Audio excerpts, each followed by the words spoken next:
Bismillah, Assalamualaikum warahmatullahi wabarakatuh. Kami dari kelompok 10 akan memberikan presentasi yang berjudul Proyek Ensiklopedia Fikih Islam. Bab kali ini kita akan membahas proyek Ensiklopedia Fikih Islam, yaitu yang pertama, proyek yang digagas oleh Fakultas Syariah di Universitas Damaskus. Yang kedua, metode ensiklopedia.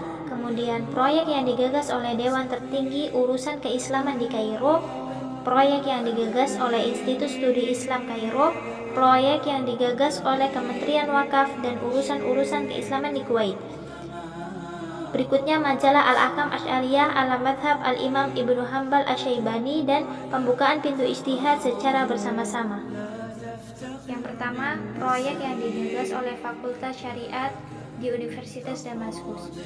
Saat didirikannya Fakultas Syariah di Universitas Damaskus dan diketahui oleh seorang dai yang bernama Dr. Mustafa As-Sibai rahimahullahu ta'ala, beliau mengadakan beberapa macam kegiatan dengan memohon bantuan dari orang-orang yang dipilih, dari staf yang aktif di Universitas Damaskus dan juga dari luar universitas tersebut. Di antara hasil usaha tersebut, terwujudlah proyek Ensiklopedia Fikih Islam yang berada di bawah naungan fakultas tersebut, dan ia merilis keputusan resmi dengan nomor 1711 pada tanggal 3 Mei 1956 Masehi. Keputusan itu mengandung unsur-unsur umum untuk proyek tersebut, yaitu unsur pertama, Fakultas Syariah pada Universitas Suriah merilis ensiklopedia Dairah Al-Ma'arif tentang fikih Islam. Tujuannya adalah untuk membentuk formulasi pembahasan fikih Islam dengan berbagai mazhab yang ada, yang kemudian ditulis dalam bentuk kitab yang menyeluruh dan teratur, yaitu yang ditulis dengan model seperti ensiklopedia hukum modern, yang mana ia memaparkan materi fikih Islam dengan format ilmiah yang modern. Ia mempermudah dalam merujuk kepada nas-nas pada setiap tema guna mengambil faedah darinya semaksimal mungkin. Ia juga menunjukkan para pembaca kepada rujukan-rujukan fikih tersebut serta tempat-tempat untuk masing-masing pembahasan di dalamnya.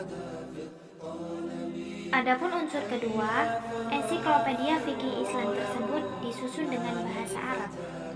Menurut Fakultas Syariah, hendaknya Universitas Suriah menerjemahkannya kepada bahasa-bahasa selain bahasa Arab atau mempersilahkan pihak lain untuk menerjemahkannya kepada bahasa lain dengan syarat-syarat yang ditentukan. Adapun unsur ketiga, yaitu pihak yang berwenang mengurusi perilisan ensiklopedia tersebut beserta apa saja yang berkaitan dengannya adalah Komite Ensiklopedia Fikih Islam yang dibentuk oleh Dewan Universitas. Kan dalam poin-poin berikut. Yang pertama, tujuan ensiklopedia. Tujuan disusunnya ensiklopedia adalah mengumpulkan kekayaan fikih yang tersebar di beberapa kitab fikih Islam pada berbagai mazhab dengan pengumpulan yang tersusun rapi, memudahkan dan mengarahkan, yang mana ia menjadi kitab yang mudah digunakan oleh pembaca. Begitu juga mengarahkan bagi siapa saja yang ingin memperluas pembahasan kepada sumber-sumber. Yang kedua, madhab-madhab. Berangkat dari tujuan disusunnya ensiklopedia di atas, maka pengaruhnya adalah hendaknya ensiklopedia tersebut sebisa mungkin mencakup seluruh madhab-madhab dan pendapat dalam fikih Islam, sehingga ia wajib mencakup madhab Hanafi, madhab Maliki, madhab Syafi'i, dan madhab Hanbali. Sebagaimana ia juga harus menyebutkan madhab-madhab lainnya seperti madhab Zahiri, madhab Zaidi, madhab Imami, dan madhab Ibadi. Karena khawatir terjadinya pengulangan, maka Komite Ensiklopedia menjadikan madhab Hanafi karena dianggap sebagai madhab yang menyebar di banyak negeri, yaitu menjadikan madhab Hanafi sebagai landasan dasar dalam memaparkan materi. Yang ketiga, metode ensiklopedia serta penyusunannya. Yang pertama, dalam menyusun ensiklopedia tersebut, komite yang mengurusinya lebih mengutamakan penyusunan sesuai urutan huruf hijaiyah. yaitu setiap materi dikelompokkan sesuai huruf yang terletak di awal. Seperti kata ijazah maka dikelompokkan pada bagian huruf alif, dan kata baik dikelompokkan pada bagian huruf ba, dan begitu seterusnya. Kemudian, patokan dalam menentukan huruf pertama dari suatu kata adalah berdasarkan fikih, bukan berdasarkan pokok kata atau masdarnya, yaitu asal katanya. Karena ensiklopedia tersebut merupakan catatan fikih dan bukan kamus bahasa. Kemudian, setelah pengulasan materi selesai, berpindah kepada materi-materi yang memiliki keserupaan, kesamaan, atau yang memiliki kaitan dengannya.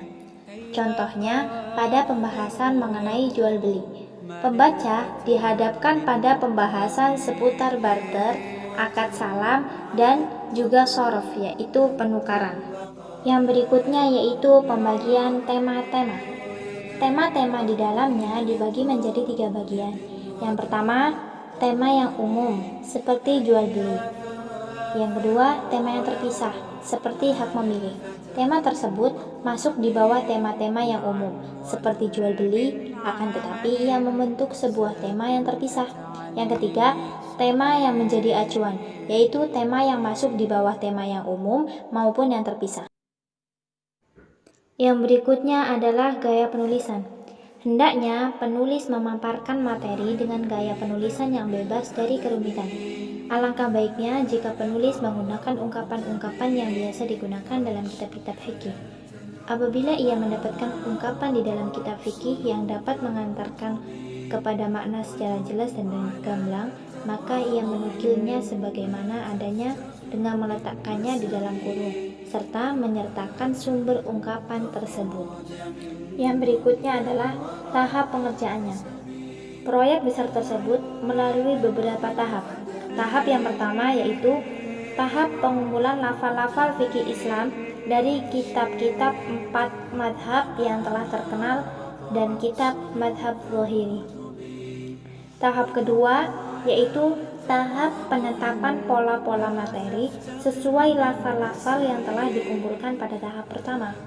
Tahap ketiga yaitu meminta kepada para ulama untuk menulis materi sesuai pola yang telah ditetapkan.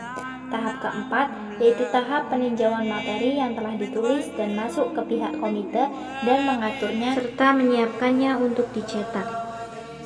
Proyek yang digagas oleh Dewan Tertinggi Urusan Keislaman di Kairo bermula pada persatuan antara Mesir dan Suriah pada tahun 1958 Masehi, menyebabkan adanya komunikasi antar para ulama pada dua negara tersebut.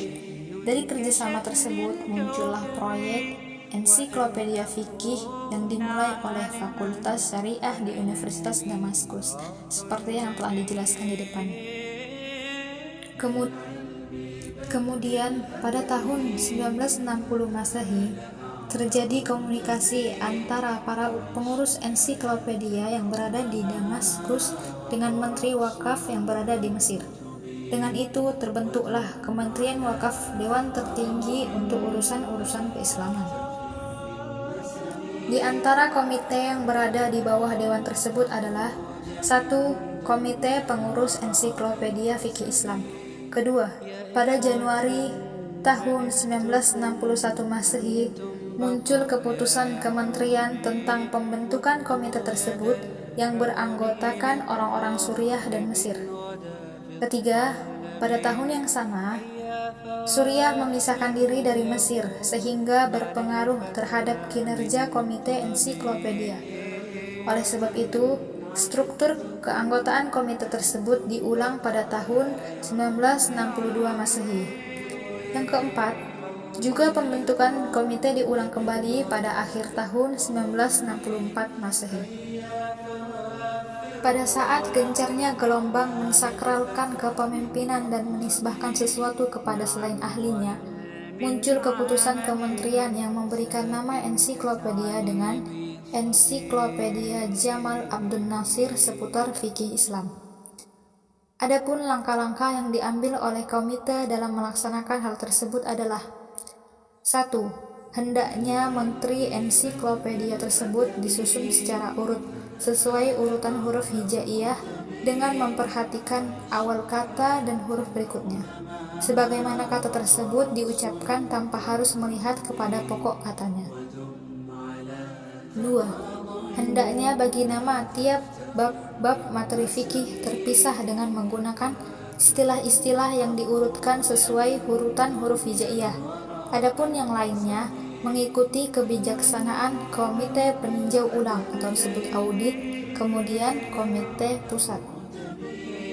3. Hendaknya ensiklopedia tersebut mencakup hukum-hukum yang disusun oleh mazhab fikih yang berjumlah 8, yaitu Hanafiyah, Malikiyah, Syafi'iyah, Hanabilah, Zahiriyah, Syiah Imamiyah, Zaidiyah, dan Ibadiyah.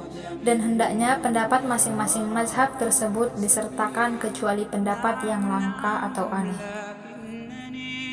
4. Hendaknya penyebutan dalil untuk semua hukum seimbang dan sesuai dengan sudut pandang yang jelas. 5. Hendaknya ensiklopedia tersebut membahas permasalahan-permasalahan usul fikih dan kaidah-kaidah fikih, dikarenakan keduanya memiliki keterkaitan yang kuat dengan hukum-hukum fikih.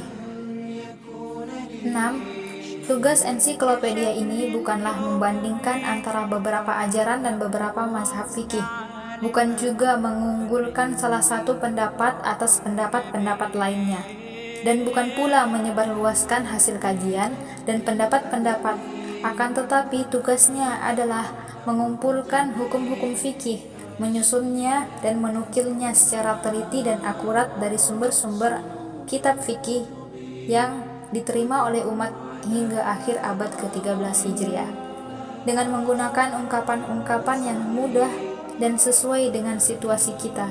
Begitu juga tanpa membedakan antara hukum-hukum yang berlaku dan yang tidak berlaku pada hari ini.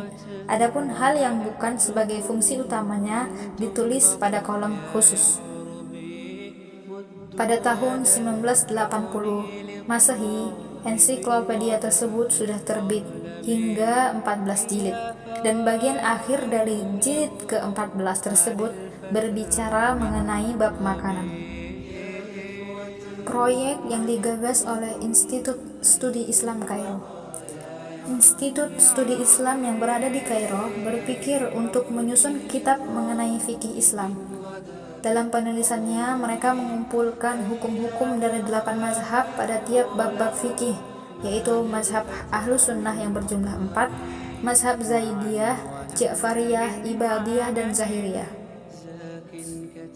Adapun komite penyusunan tersebut terdiri dari para ahli hukum dan para dosen. Mereka mengumpulkan berbagai catatan dari kitab-kitab fikih yang asli, kemudian meletakkannya pada tempatnya masing-masing.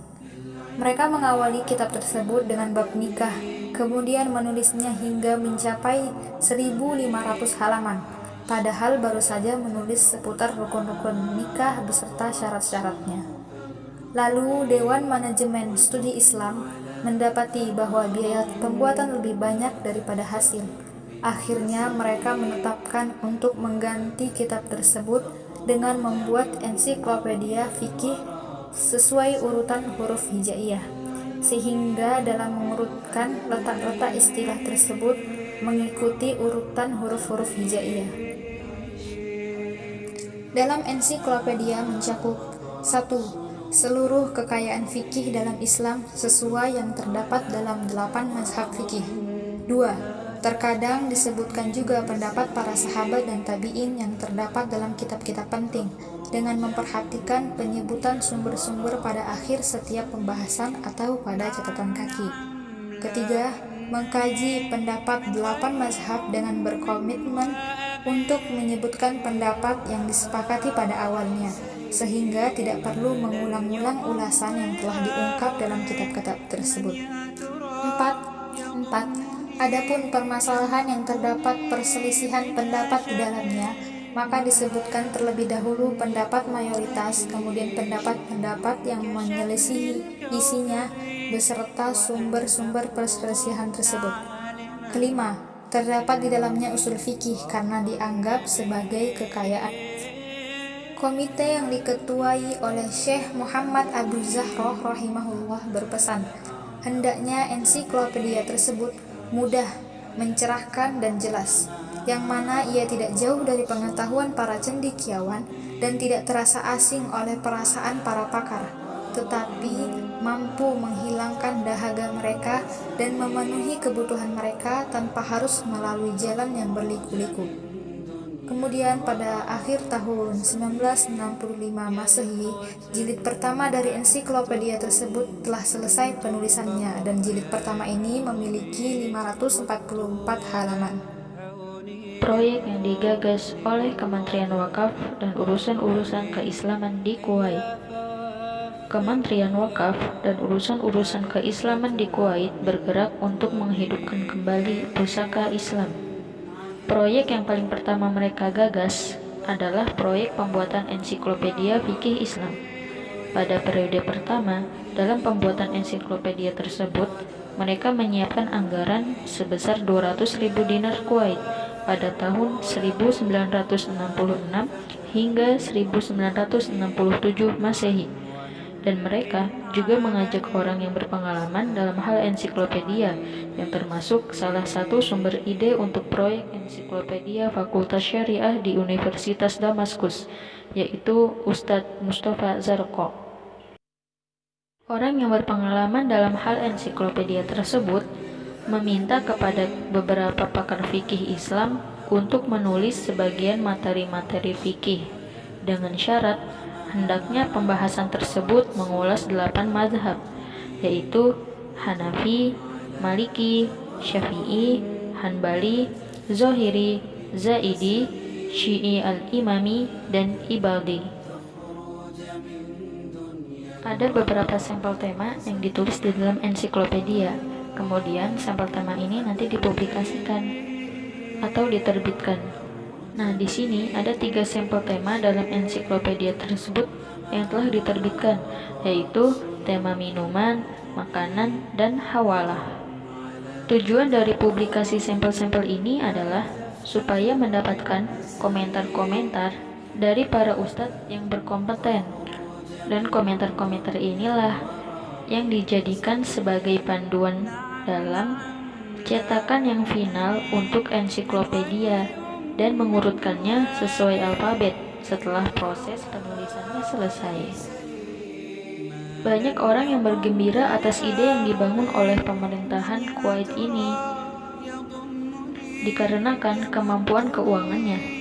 Mereka menganggap bahwa inisiatif yang diambil oleh Kuwait ini merupakan isyarat berpindahnya proyek yang masih berada di dalam pikiran kepada dunia nyata. Namun sayangnya, proyek tersebut berhenti pada tahun 1972 Masehi setelah mempublikasikan 3 sampel tema yang telah disebutkan sebelumnya. Setelah dipublikasikannya 3 tema tadi, ada beberapa sampel tema lain yang ikut dipublikasikan, antara lain mengenai nasab, warisan, kisos, dan takzir. Kementerian Wakaf dan Urusan-Urusan Keislaman di Kuwait melanjutkan proyek ensiklopedia mereka. Mereka menyusun tema-tema di dalamnya berdasarkan urutan huruf-huruf abjad. Pada cetakan pertama ini, mereka mengeluarkan jilid pertama pada tahun 1400 Hijriyah atau 1980 Masehi, dari kata a'imah hingga ijza. Pada mukadimah jilid tersebut, mereka menyebutkan tentang tema ensiklopedia ini bahwa ia mencakup formulasi modern untuk warisan fikih Islam hingga abad ke-13 Hijriyah. Dan setelah itu, jilid demi jilid diterbitkan hingga mencapai jilid ke-7, yaitu dari kata insya hingga ayim.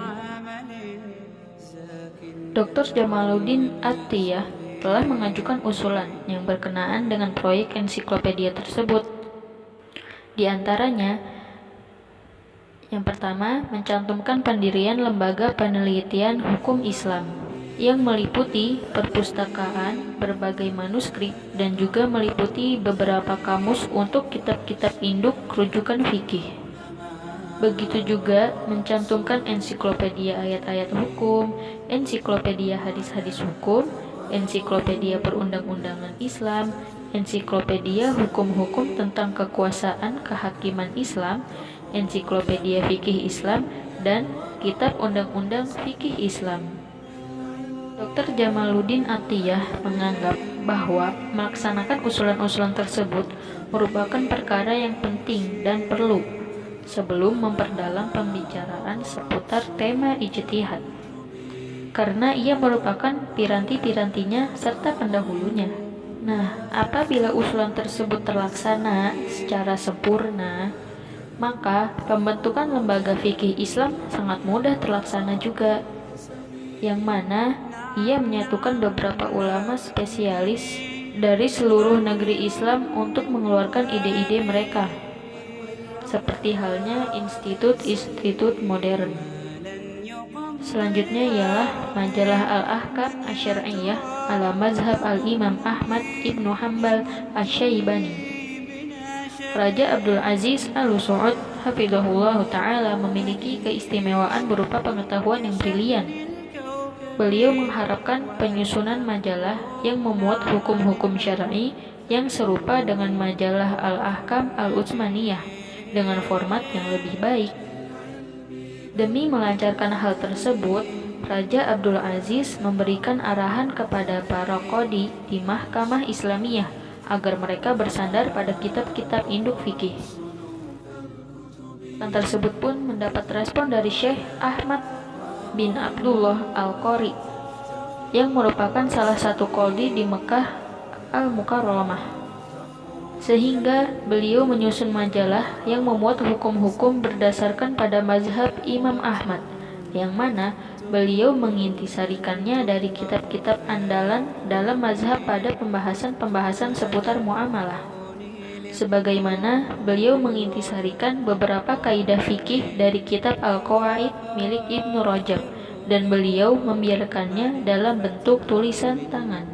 Allah telah mempersiapkan bagi tulisan tersebut dua orang ustadz, yaitu Dr. Abdul Wahab Ibrahim Abu Sulaiman dan Dr. Muhammad Ibrahim Ahmad Ali, di mana mereka berdua melakukan tahqiq terhadapnya, menyusunnya dan mengaturnya. Percetakan Tihamah mencetak cetakan pertama pada tahun 1401 Hijriah atau 1981 Masehi dengan judul Kitab Majalah Al-Ahkam Asy-Syar'iyyah ala Madhab Al-Imam Ahmad Ibnu Hanbal Asy-Syaibani. Dalam proses penyusunan majalah, Al-Qadhi Ahmad Al-Qari mencontoh pada majalah Al-Ahkam Al-Adliyah Al-Utsmaniyah dengan memperhatikan urutan-urutan tema yang telah ditetapkan oleh ulama mazhab Hanbali. Kemudian beliau juga menambah di dalamnya pembahasan tentang wakaf. Majalah tersebut mencakup 2382 materi sebagaimana yang tertera di dalam kata pengantar serta 21 judul pembahasan. Berikutnya, pembukaan pintu ijtihad secara bersama-sama. Seyogyanya kita mengetahui bahwa berbagai usaha yang telah dikerahkan dalam upaya pembuatan ensiklopedia fikih Islam ini, yang mana sebagiannya berjalan dengan mudah dan sebagian lainnya berjalan dengan cukup sulit, dan kadangkala menjadi penunjuk yang dapat membantu dalam berjalannya perkara yang lebih penting, yaitu perkara ijtihad. Syariat Islam memiliki keistimewaan bahwa ia adalah ajaran berkembang dan aktif dengan semua pokok-pokoknya dan kaidah-kaidahnya. Para pendahulu kita telah menetapkan bahwa kesuburan ajaran ini dapat memenuhi seluruh kebutuhan masa, yang mana ia dapat menjaga agama ini dan dapat juga membantu dalam bangkitnya umat. Apabila kehidupan ini berkembang dan berbagai persoalan bermunculan dari masa ke masa, maka hendaknya para pakar fikih Islam terus-menerus menjelaskan hukum-hukum atas berbagai peristiwa yang ada, sehingga manusia tidak menyeleweng dari agama ini. Agama apapun tidak akan hidup, tidak akan berkembang, dan tidak akan kembali kepada kekuatannya kecuali melalui para kesatria yang jenius, yang terus-menerus lahir di hadapan kita. Alhamdulillahirrabbilalamin, kita sudah sampai pembahasan terakhir nih dari kitab Tarikh Tasyri'. Tadi kita juga sudah membahas mulai dari proyek ensiklopedia fikih Islam, kemudian majalah Al-Ahkam Asy'ariyah ala mazhab Imam Ahmad bin Hambal, dan terakhir pembukaan pintu ijtihad bersama-sama. Terima kasih sudah menonton sampai habis. Jangan lupa di like, share, dan subscribe ya. Jangan lupa juga nyalain lonceng notifikasinya. Mungkin sekian dulu nih video dari kami kelompok 10. Kurang lebihnya kami mohon maaf. Dan semoga bermanfaat untuk teman-teman semua ya. Assalamualaikum warahmatullahi wabarakatuh. Ila liqa.